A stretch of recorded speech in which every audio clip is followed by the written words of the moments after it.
Pernah nggak sih ngerasa kayak tenggelam di lautan informasi, saking banyaknya data sampai bingung sendiri? Nah, kali ini kita bakal kupas tuntas gimana caranya mengubah angka-angka yang bikin pusing jadi wawasan yang super jelas dan berguna. Selamat datang di pembahasan kita soal dunia analitik dan big data. Oke, kita mulai dari tantangannya dulu ya. Kita ini hidup di era digital, di mana data itu tercipta dalam skala yang nggak pernah kita bayangin sebelumnya. Ini udah bukan sekedar banjir lagi, ini beneran ledakan data yang dahsyat banget. Coba deh lihat angka ini, 2,5 kuintiliun. Kuintiliun. Ngebayangin nolnya aja udah pusing kan? Nah, angka segitu, itu tuh jumlah byte data yang kita semua hasilkan.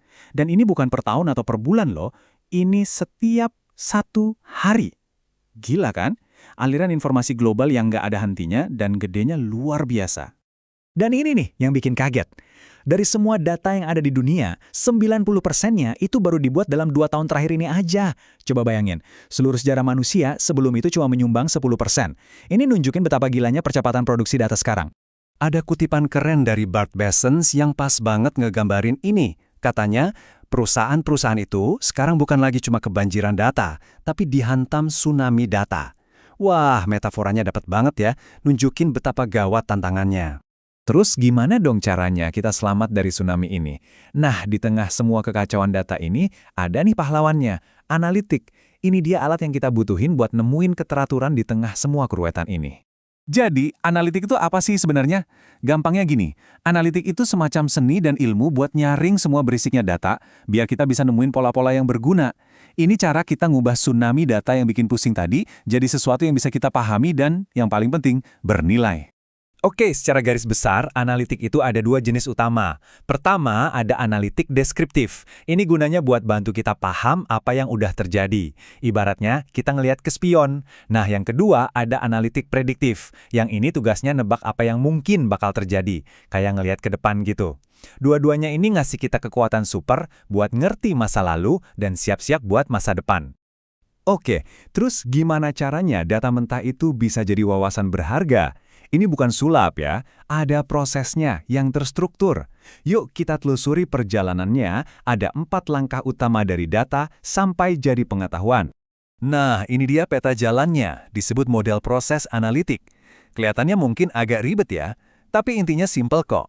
Proses ini ngubah tumpukan data mentah yang ada di kiri, terus ngelewatin tahap pembersihan dan pemodelan di tengah, sampai akhirnya jadi aplikasi atau wawasan berharga di sebelah kanan.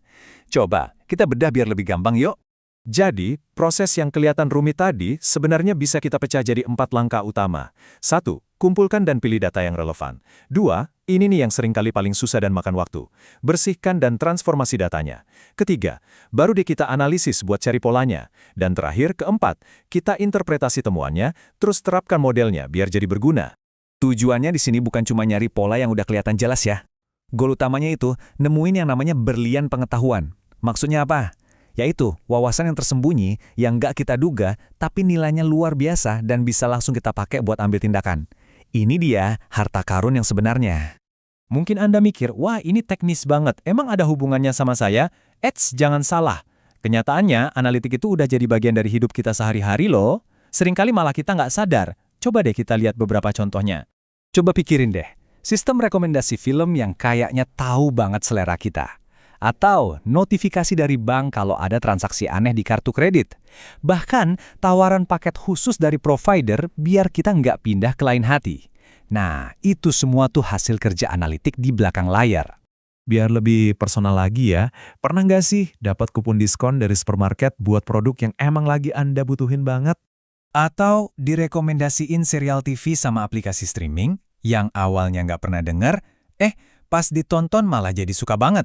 Terus gimana sama SMS dari bank soal ada pembelian yang aneh, yang ternyata nyelamatin kita dari penipuan? Nah, itu semua, itu analitik yang lagi bekerja buat melindungi kita. Terus, siapa sih orang-orang di balik keajaiban ini semua? Ini bukan kerjaan satu orang jenius yang ngurung diri di ruangan gelap loh. Jawabannya adalah sebuah tim. Analitik itu kerja tim. Yuk, kita kenalan sama para pemainnya.